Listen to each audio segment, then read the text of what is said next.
Start. इधर ध्यान दीजिए। आज हम लोग जानेंगे कि घन सेंटीमीटर क्यों लिखा जाता है, वर्ग सेंटीमीटर क्यों लिखा जाता है। इसके लिए हम लोग जानते हैं लंबाई का मात्रक, चौड़ाई का मात्रक और ऊंचाई का मात्रक। ठीक है, लंबाई, चौड़ाई और ऊंचाई का मात्रक अक्सर हम क्या करते हैं, सेंटीमीटर या मीटर से डिफाइन करते हैं, उसको मापते हैं। ये इसकी क्या होती है, इकाई होती है। मापने की क्या होती है, इकाई। चौड़ाई को भी सेंटीमीटर या मीटर, ऊंचाई को भी सेंटीमीटर या मीटर में, इंग्लिश में cm m। ठीक है, ये ऐसा होता है। फिर क्या हो जाता है, यदि किसी भी चीज का क्षेत्रफल बोला जाए, क्षेत्रफल निकालना है, तो क्षेत्रफल को हम वर्ग सेंटीमीटर में लिखते हैं और आयतन को हम लोग क्या लिखते हैं, घन सेंटीमीटर में। लेकिन क्यों लिखते हैं उसको ध्यान दीजिए, लिख तो देते हैं। क्षेत्रफल मतलब क्या होता है, लंबाई गुणा में चौड़ाई।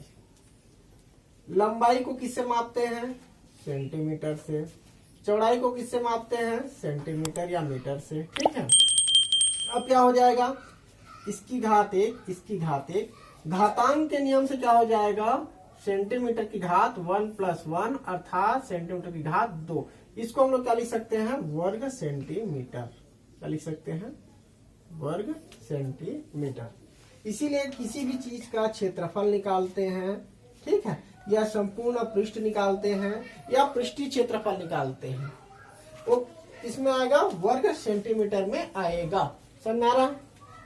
अब क्या निकालेंगे, आयतन। आयतन को हम लोग क्या लिखते हैं, लंबाई गुणा में चौड़ाई गुणा में ऊंचाई। ठीक है, तो लंबाई का मान क्या होता है, सेंटीमीटर में, चौड़ाई का मान सेंटीमीटर में, ऊंचाई का मान सेंटीमीटर, सेंटीमीटर या मीटर। ठीक है, आप आगे भी बढ़ा सकते हो, किलोमीटर भी कर सकते हो, लेकिन लिखते क्यों है घन सेंटीमीटर और वर्ग सेंटीमीटर, इसको समझना।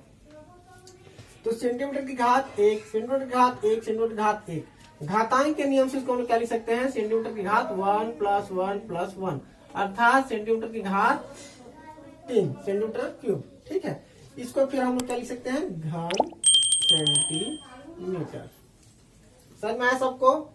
वर्ग सेंटीमीटर क्यों लिखा जाता है, क्षेत्रफल को, पृष्ठीय क्षेत्रफल को, संपूर्ण पृष्ठीय क्षेत्रफल को, क्योंकि लंबाई, चौड़ाई या सिर्फ लंबाई और ऊंचाई दिया जाए, जिसका मात्रक क्या होता है, सेंटीमीटर या मीटर होता है, आपस में गुणा करने पे क्या हो जाता है, वर्ग हो जाता है, इसलिए वर्ग सेंटीमीटर। आयतन का मान हमेशा लंबाई, चौड़ाई और ऊंचाई तीनों का गुणनफल होता है। सेंटीमीटर सेंटीमीटर सेंटीमीटर करेंगे तो सेंटीमीटर का क्या निकलेगा, क्यूब अर्थात घन, इसको क्या बोला जाता है, घन सेंटीमीटर। क्लियर, सबको समझ में आया।